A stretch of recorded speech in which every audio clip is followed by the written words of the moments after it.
see it starting to go. Thanks, Roger. As Roger noted yesterday, you might note that my kind of map is very similar to Roger, just with pictures.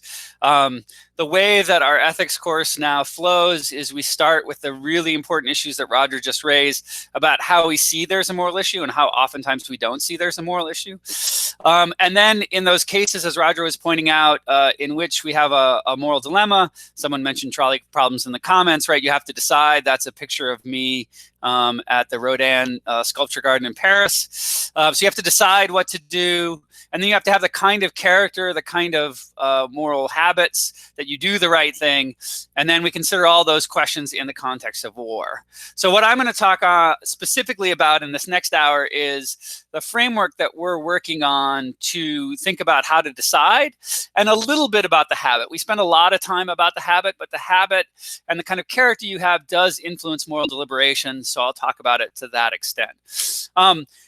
The easiest way to do this, I think, to keep this from becoming too dry, is to look at a case. And so everyone should have in the chat, I put a link to a case. It's a pretty short case. If people could go there, and if someone could give me a thumbs up that they have access, you will have to be on your Naval Academy email.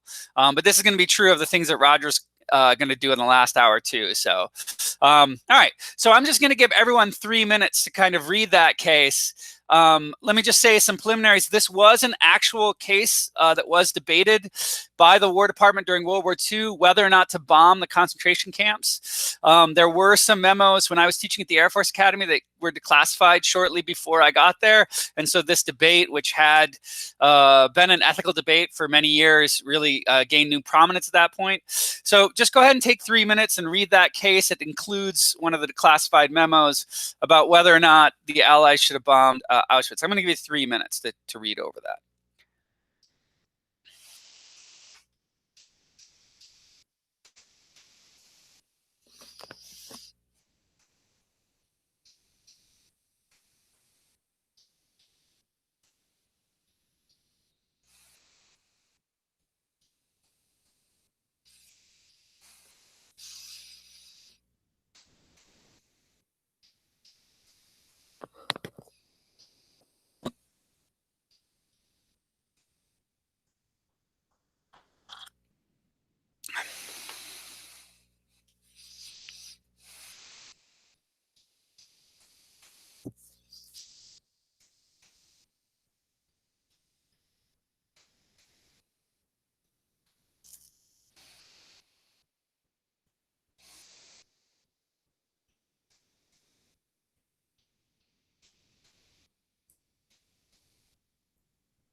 All right, so we're coming up on 3 minutes. My guess is some of you may be done. Some of you are probably still reading, but my hope is you've got enough of an idea about what the case is and what's going on. Like Dave Wallace, I'm going to apologize a little bit ahead of time. My skills are a little more Zoom-based than Google Hangout-based, but I'll try to do the best I can. Yeah, no special operations ground assault is possible. Because it's too far behind enemy lines. So just go ahead and give me the best reason you think to bomb in the chat window. What do you think is regardless of what you think we should or shouldn't have done, what do you think is the best reason to bomb? Everyone just take 30 seconds and kind of write, it can be a sentence or just a couple of words, the best reason to bomb the camps.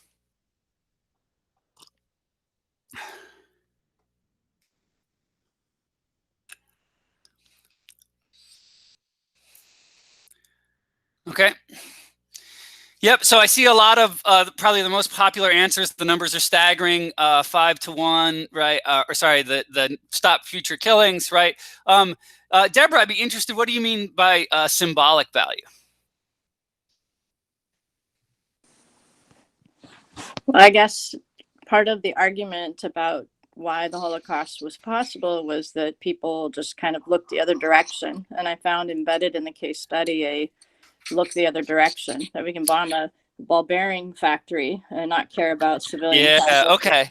Yeah. Very nice. So, so the meaning behind it, right? The significance of it in terms of meaning, not in addition to the number of deaths, right? Yeah. Yeah. Okay. So now try and cripple the camps and stop future deaths. All very good. Now I want everyone to put in what you think is the best reason to not bomb the camps. Once again, regardless of the reasons that whether you think that it's appropriate or not appropriate, what do you think is the best reason not to bomb the camps?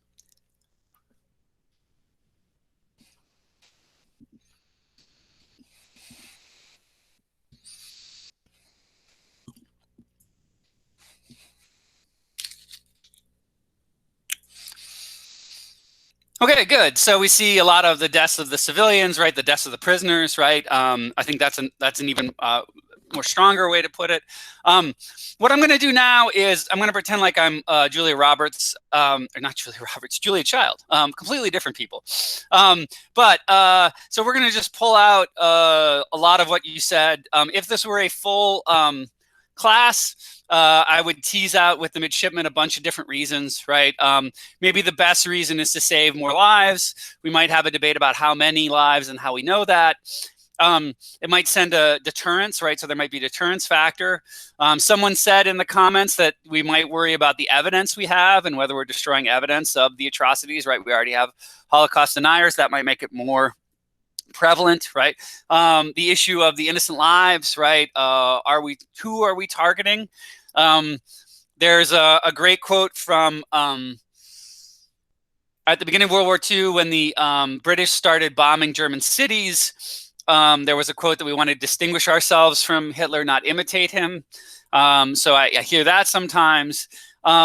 And then also kind of some of the things that that we saw as well, right? Kind of the symbolic value of this, the not looking the other way, don't want to be the type of country that sits by and does nothing, right? And when I do this, when we do this in class, over the course of, once again, a whole 50 minutes, we get a lot of different reasons out there, and I try and range them like this. One thing someone asked yesterday about the change in the values of our students. I will say one thing, I first started teaching this case 20 years ago. I have noticed that the number of people who think that the appropriate moral answer here is to bomb has gone down significantly. And I don't know what the reason for that is. I don't know if it's less likely to question what actually happened and whether we did the right thing. If it's a greater care for non-combatant lives. I'm not sure, but it's just an interesting kind of side note.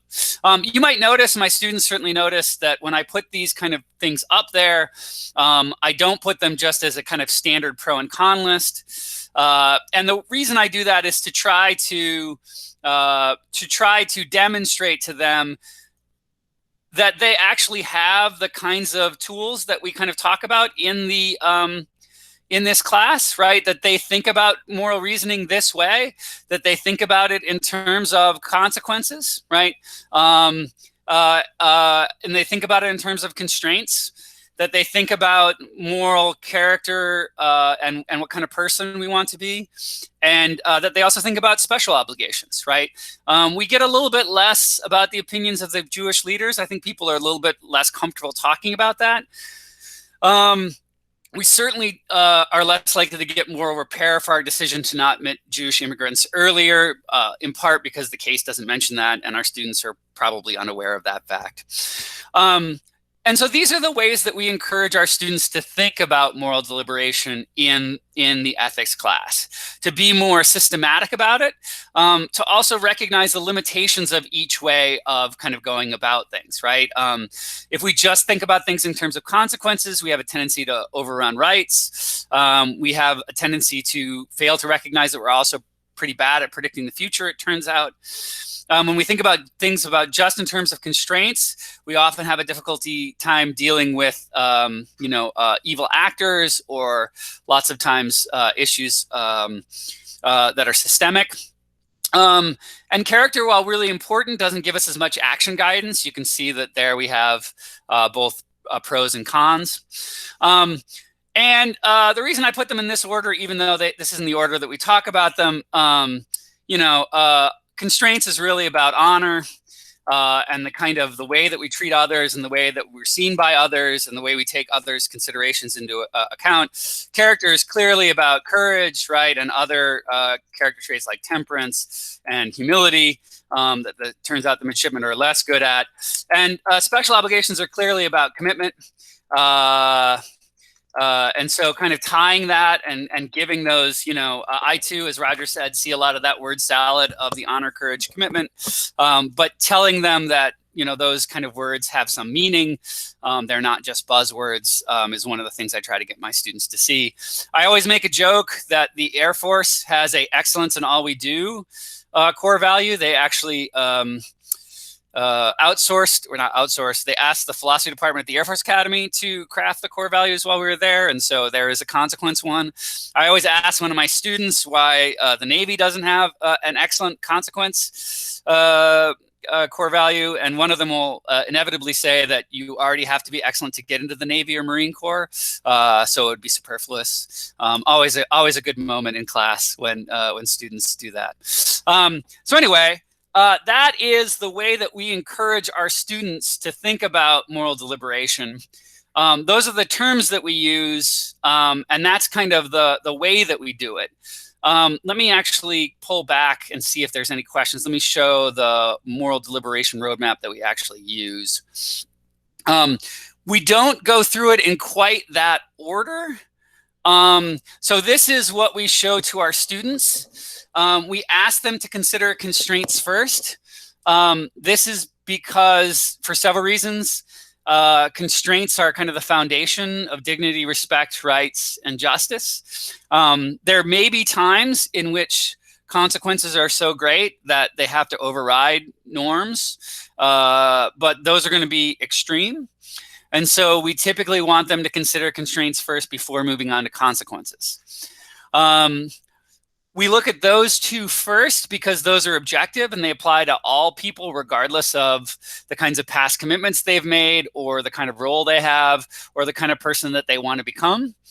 And then we move on to consider special obligations, which are about particular things that you've done, so promises you've made, contracts you've made, and then character, right? What type of person you want to become, what's the action that would exemplify a virtuous person. I think you looked at before today a reading that kind of says this is, while it is a little bit of a flow chart and it's a little bit more directive than what we've done before, it's not intended to produce one outcome. You could go through the same procedure and reach radically different decisions about bombing Auschwitz, for example, or abortion, or any number of moral decisions. It's just a way to try to force our students to be a little bit more systematic and to highlight where the actual moral debate is, right? Are we debating about the impact of a special obligation? Are we debating about the fight between constraints and consequences? Do we just disagree about what the consequences are likely to be? And so that's why this is the framework that we're currently using. As Roger said, this, much like the moral perception, is something that's a little newer. And so if anyone had any thoughts, we would certainly welcome those. Before I go any further, let me see if there are any questions at this point in terms of just the overall moral deliberation framework that we use and what we use it for.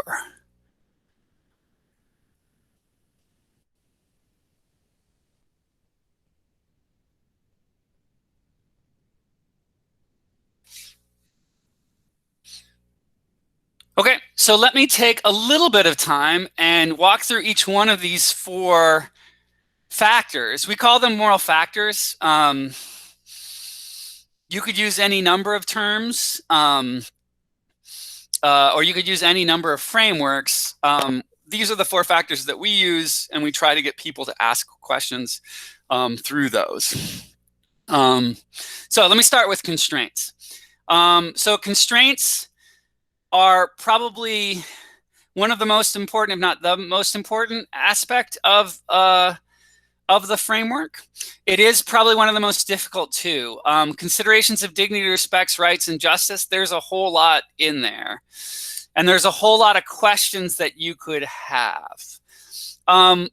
Unsurprisingly for us, and I would guess it would be the same for you in your disciplines, when you engage in moral decision-making with your students, the biggest thing that I find that we have to do is to keep them from going to platitudes or to, kind of simple maxims that are more complicated than maybe they think, or maybe the situation is more complicated than they think. Someone mentioned, I think the trolley problems came up twice already, so I assume people are familiar with them. These are cases, depending upon who you give credit to. Most philosophers point it back to the 1960s because we still use the language there. But there was a University of Madison questionnaire back from 1905. There were similar questions asked in Jewish thought going back even further. The kind of standard case that I think most people are familiar with is a trolley is hurtling down the tracks headed towards 5 workers. You can't warn the workers, nor can you stop the trolley. You are standing next to a switch, however. This is typically called the switch variation, where you can throw the trolley and set it to an alternative set of tracks where there's only one worker working. The second most popular variant of the trolley case is now referred to as the footbridge. So you're standing on a footbridge over which a trolley will pass. There are 5 workers working ahead of you. You can't warn them, nor can you stop the trolley. However, your previous training knows that if the trolley hits something of sufficiently large size, greater than 250 pounds, then the trolley will stop. If it hits something smaller than that, it'll keep going. You are just about enough distance, the footbridge is, from the 5 workers. From your previous training, it just happens to be that there is a rather rotund individual that is standing on the footbridge with you. Do you push the rotund individual in front of the trolley? A lot of people debate, the trolley case, the standard case, the switch case, or the rotund individual.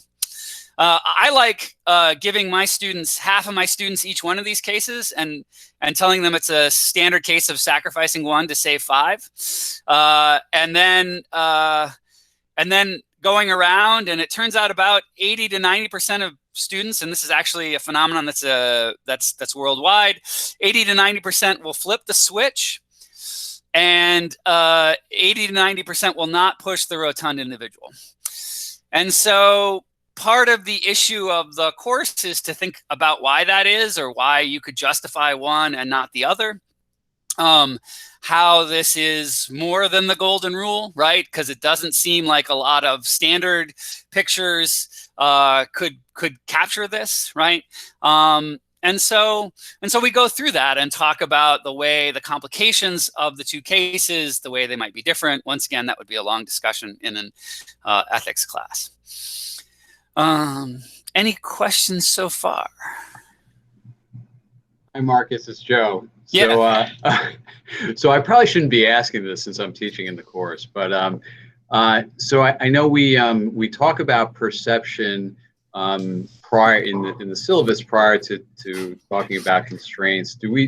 How do we link the two? And just to, it's really interesting is so some of you may have seen in the news the CrossFit community, which is an exercise community, is being roiled by not only COVID but by all the race discussions. And one of the things that's interesting in that is that there like before George Floyd's death, they were kind of roiled about the whole COVID thing, and within this, it's a high-end, really brutal fitness regime that they do, and a lot of the talk about the COVID is that if you're obese or things along those lines, you would be more susceptible to being infected by the virus, things along those lines. So it kind of came up in the context of that culture is it's your fault. These are choices that you make. It's your fault if you're in an unhealthy state and all that kind of stuff. So do we talk about, well, and I don't mean to be too pejorative on the CrossFit community, but if the rotund individual is perceived by a CrossFitter as deserving to be pushed on that because of their culture, I mean, is that something that we've made the link on, so to speak? Yeah, so part of the link between perception and deliberation is that what you deliberate on is going to be fundamentally influenced by the way you see things, right? And what Joe is talking about, if people aren't aware, the founder of CrossFit actually did a number of videos kind of saying pretty specifically that COVID was a problem for those that aren't fit enough. That if anyone followed the kind of CrossFit model, that then they would be fine, right? It was just a dilemma for, and so they see people radically different and would deliberate about this radically differently, right? Yeah, we certainly talk about that and talk about the way those two influence one another. The seeing is meant to come right into this, right? I mean, I view the way that I frame the difference in between these two cases is precisely that regardless if you see the person this way because of some fault of their own, that they don't do CrossFit enough, right? When you push the rotund individual in front of the train, you literally see them as an object, right? That you are objectifying them. You are not seeing them as a person. It takes a while to tease out, but you always have one student that notices one big difference. So the first thing that students want to say is that you yourself could jump in front of the train, which the first time I always heard the rotund individual case always seemed to be my response. If anyone watches the TV show The Good Place, that is the solution there, right? That you can sacrifice yourself. Being a philosophy case that's made up, right? The fact that the person is a larger mass is supposed to matter. But there is something else you can still do. And I don't know if anyone sees it here early in the morning after not enough coffee, but sometimes I have a student that sees the one thing that you could do in the footbridge case. I don't know if anyone feels confident enough to venture a guess. The one thing you could do other than push the rotund individual. It actually gets a little bit to Karen's discussion we were having earlier about Karen's counseling case, right? Rather than report the student, you can ask them to report themselves, right? So one difference in between these two cases is that you could at the very least ask the rotund individual to sacrifice themselves, right? And that is, according to Kant, the way to see them not as an object, right? If you think about that term that we throw around a lot in both society and ethics, what does it mean literally to objectify someone? Well, it's to see them as nothing more than an object, right?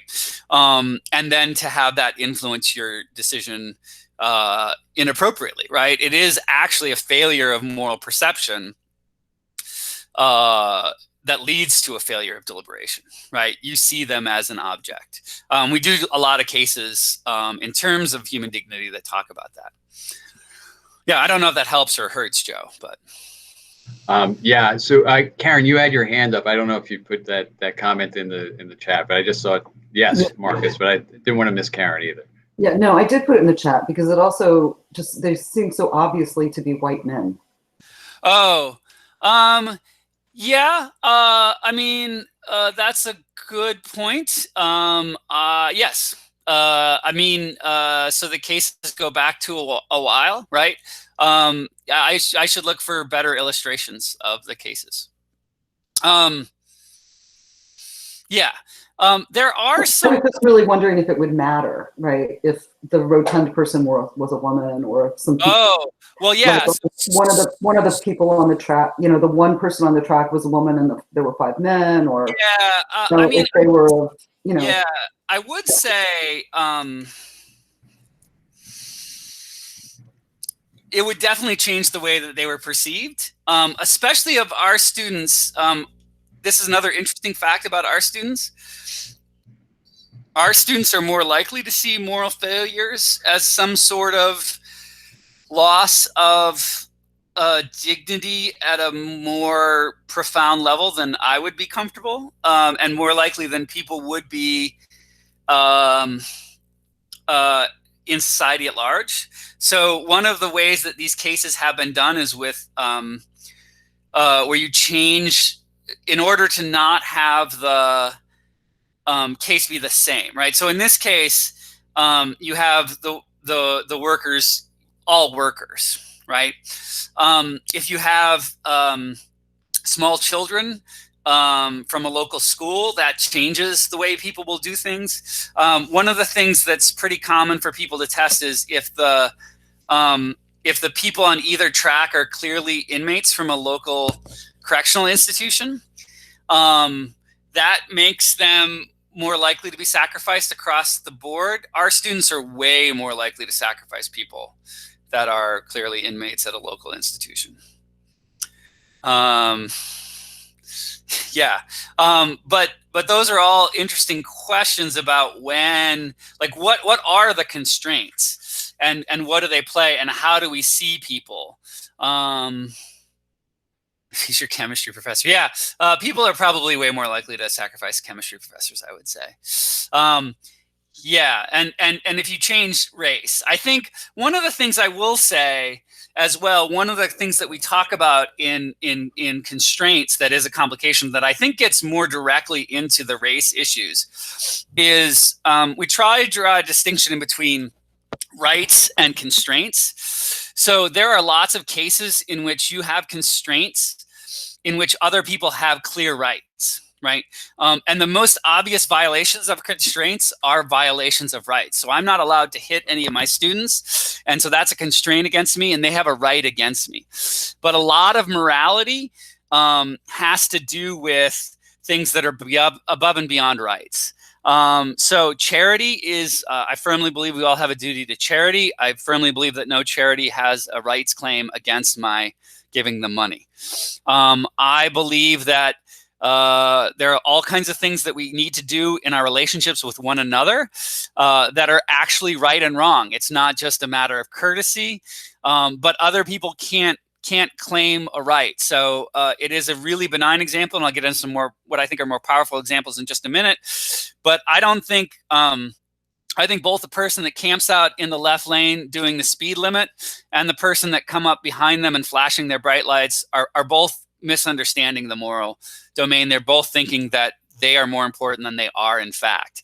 The person camping out in the left lane is actually just taking the fact that no one has a right, no one can demand that they go faster than the speed limit, to mean that they don't have to be considerate of other people and the fact that other people are on the road. And the person that comes up behind them and flashes their bright is treating this as if they have a right, as if they have a claim right to that. And I think there was a lot of discussion about gratitude earlier, which I find really powerful, because gratitude by its very definition assumes that it is a kindness. We are only grateful for things that people don't have to do. If you buy me a gift, I'm going to be grateful. I am grateful that the Naval Academy gave me a job. I had no claim right to that. And I think that there is a tendency, certainly in American society, and our students have this tendency even more, unfortunately, to believe that that rights are the limit of what's right and wrong, right? So you might think, for example, I don't know if anyone's seen, I'm sure Mark has, we've talked about this before, very powerful. We're both from Richmond. I was really struck by the way that the Lee statue on Monument Avenue has been taken over and seen as a flashpoint for the recent Black Lives Matter protests. There you see a picture that made the rounds of social media of two young ballerinas at that statue. I went to high school in Richmond. If you told me that the Lee statue or the Confederate statues were ever coming down, I would have been shocked. And same thing in our interactions with police, right? No one has a right not to be pulled over, right? These just aren't claim rights that we have in a society in which we have police. But that doesn't mean that there are all kinds of questions about ethics here. And I think, while certainly far from the only factor in these ethical discussions, one of the factors is I think a lot of people conflate, if you don't have a right, then we must be kind of done with the conversation, right? You don't have a right to take down the statue, so we must be done with the conversation.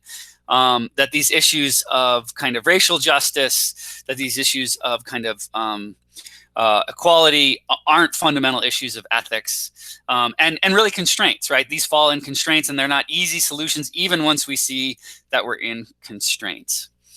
So I don't know if I think there's a lot of our moral perception is there as well, right? So there's moral perceptions in how we see other people. Do we see them of equal worth and dignity, right? But there's also this question of, if we're looking at individual actions, which the person who focuses on kind of claim rights and what I can demand is likely to do, or if we're looking about what's reasonable in terms of an equitable distribution of risk and burdens across society, and whether we're coming anywhere close to meeting that. Yeah, so I think those are all really tough questions, and we try to get our students to grapple with them and think about them within the realm of constraints. What are the constraints here? Questions on that or other thoughts? Lots of good thoughts already. It's coming down. Yeah, it is coming down. I just noticed the quotes. The original case actually was a family member. And we'll get to that in a second when we talk about special obligations. But the original case was a 5-to-1 case where it was a family member. And by original, sorry, I should be really clear because there's so many originals. The 1905 case that made its rounds at the University of Wisconsin. I forget who the professor was there. Okay, so any other questions on constraints? I'm going to move on to consequences, if there aren't, or any other thoughts on constraints or our complex moral world in which I think it's going to be, a lot of these discussions will take on a radically different flavor, I believe, in the coming semesters.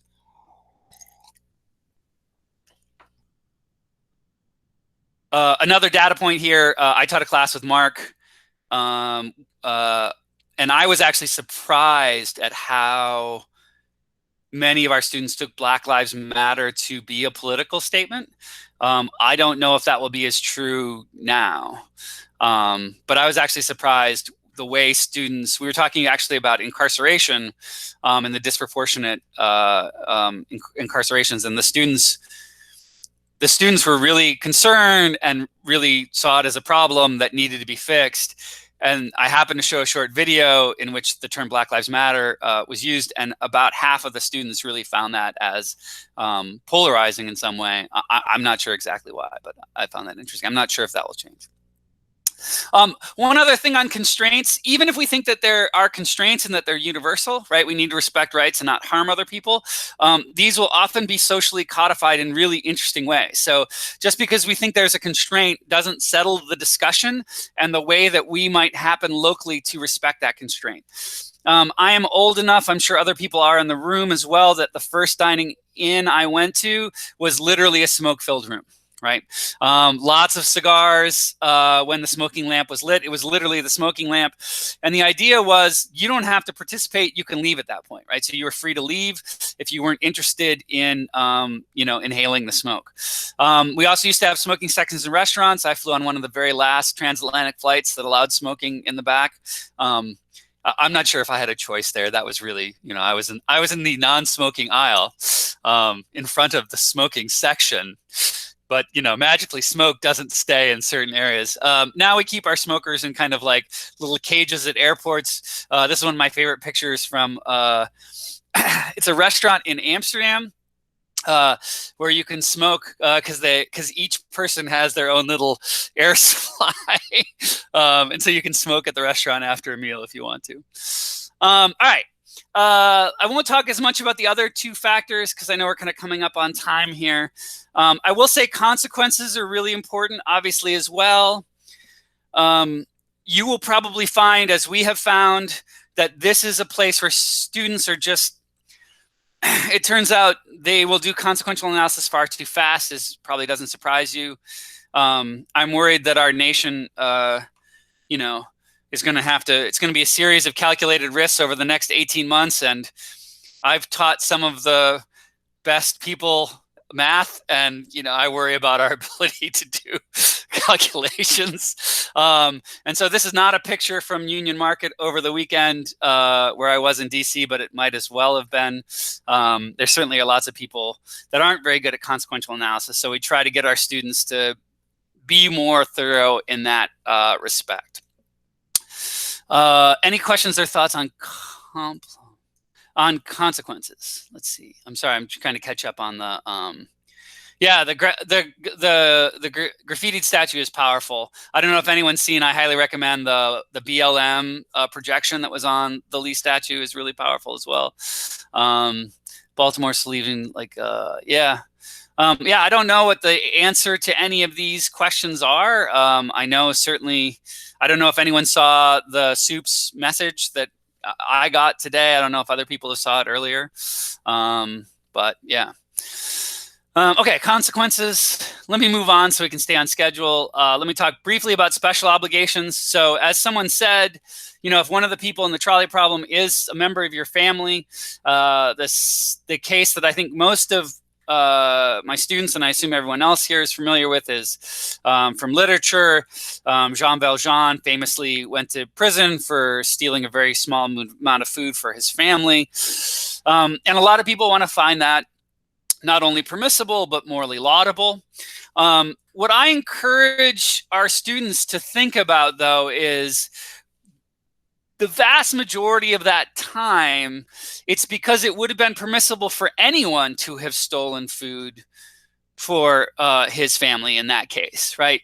You might think it was morally required of him because of that special obligation. But it probably was the case that the consequences and the constraints, the consequences were so great, right? The impact on the person that would get the food is so great, and the impact on the person who had the food stolen from him, who had plenty, is so minimal that it might be morally permitted for anyone.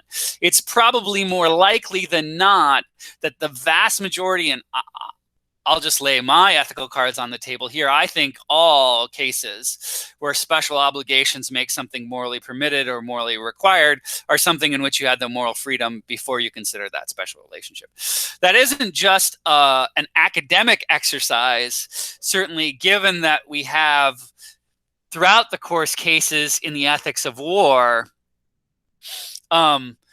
If our students are going to go wrong, in addition to any of the ways I've kind of highlighted before, it's going to be to favor their own over those that they ought not, right? And And so it can't just be that just because you have this huge bond that everything that comes before in terms of consequences and constraints is out the window. But we encourage our students to think about that. I am not, my opinion that it'll always be something that's permitted for others is certainly not universally held by our theorists, and certainly not universally held in moral theory. And so we ask our students to think hard about that. What cases, how limited are they? Even if we think something is permitted, it might be not because of the special obligations. At least a lot of the times, the special obligations are merely making something that's morally permitted. Any of us could have stole bread in that situation for that young child, and making it morally required, right? Yeah. And then lastly, intrusive character. We ask our students to think about this, and this will influence a lot of things that you think are morally required, right? In two ways. One is, if you want to be a certain type of person, a lot of actions are going to be required that wouldn't otherwise be required, right? My namesake and beer guru, Marcus Aurelius, famously thought about what were the kinds of ways that he would be remembered. What were the epitaphs that he thought ought to go with his life, right? And that changed the way that he lived day to day and the way he thought. So that's going to radically change the way we think about what might be morally required of us. And in another way, our own moral imperfections might change the ways that might be morally required of us as well. The perfect moral agent might not have to keep a diary of the ways in which they're unaware of their systemic biases, right? The ways that they treat people differently. But someone like me, someone probably like all of us, might have to do that, right? That might be what's morally required in order to be a better person that treats people more fairly and equitably. And so going through processes there is going to be important if we think that we're not yet, if we haven't developed the kind of character that we ultimately want to have, if we haven't yet reached the kind of the ideal of character. Yeah, I think that's all I have. Are there any questions or comments?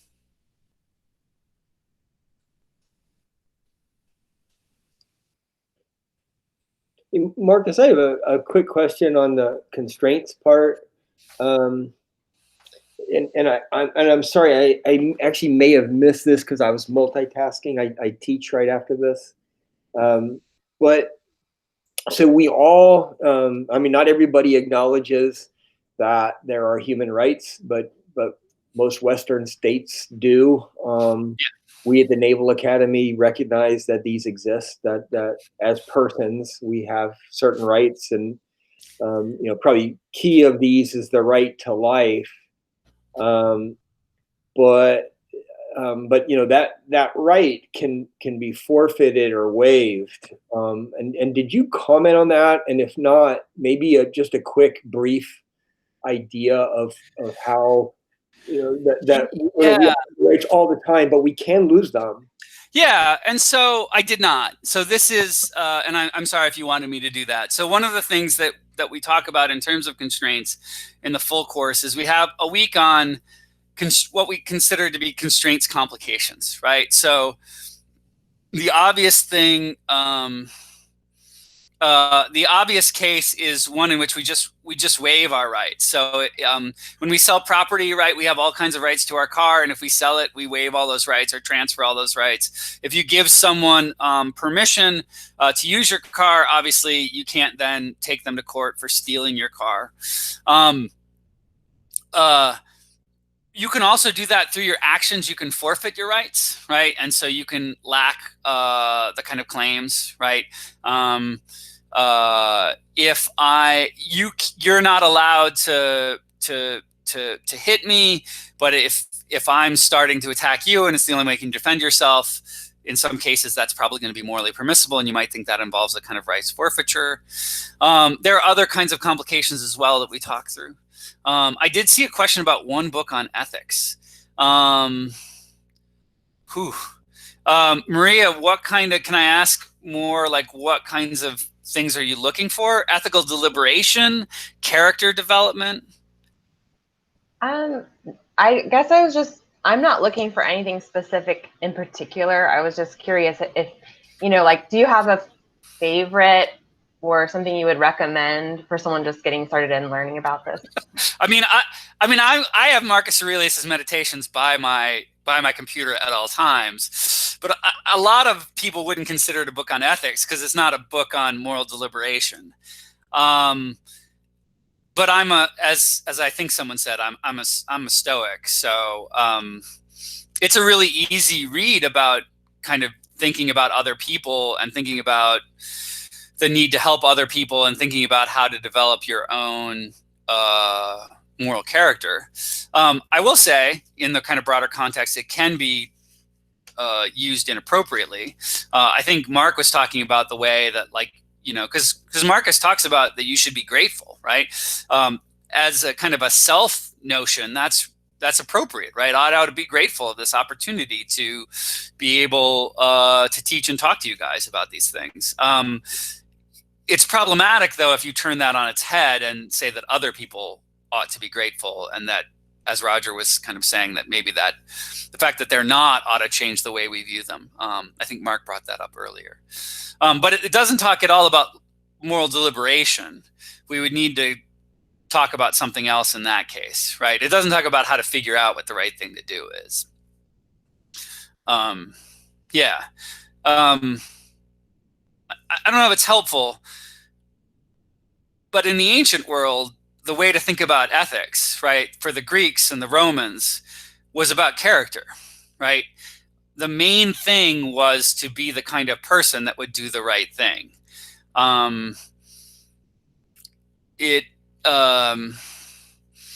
For the moderns, for anyone after 1700s, it's much more focused on an action and figuring out what the right course of action is. So, but everyone should read Marcus Aurelius's Meditations. I mean, I just firmly believe that. I don't know, Roger, if you have a recommendation. The one, I mean, if you were looking for some sort of primer, sort of like an overview of a lot of what Marcus covered, and Marcus, I don't know how you feel about this one, but I really like Coleman's book, his textbook that he actually wrote while he was here. He's over at, oh shoot, but he's in Australia now. I forget where he's at, but just sort of a very quick overview. I think he does a good job. Yeah, Russ Schaefer Landau at Wisconsin has a good overview book too that's pretty short. I'll have to look and see the name of that. I just recommend everyone read the Stoics. So I have like 20 of those books, but I don't get that question as much. I will get back to you before the end of the week on that. Other questions? I know that was a lot. I apologize. That was a lot of me talking. Maria, I think reading literature is awesome, also great. I love the things they carried. I loved, actually, this isn't literature, but Marlantes did write an excellent book, one fiction, but What It's Like to Go to War, I think, just brings up tons of questions. And of course, if you haven't read all of Steinbeck, then that's fine. I think Matterhorn's better, personally. Than What It's Like to Go to War, or than yeah. It's more engaging. It's more immediate. It's more affecting to me. Yeah, I'll have to think a little bit more about a nice, accessible. So in the class, I will say we don't use somebody else's textbook. We have a curated series of readings that are trying to hit at each one of these issues, and then talking, as Roger said yesterday, specifically about both virtue in general, but then thinking specifically about pride and humility, thinking about kind of the way that ritual and hierarchy matters to virtue, thinking specifically about courage and what that means in our modern context, right?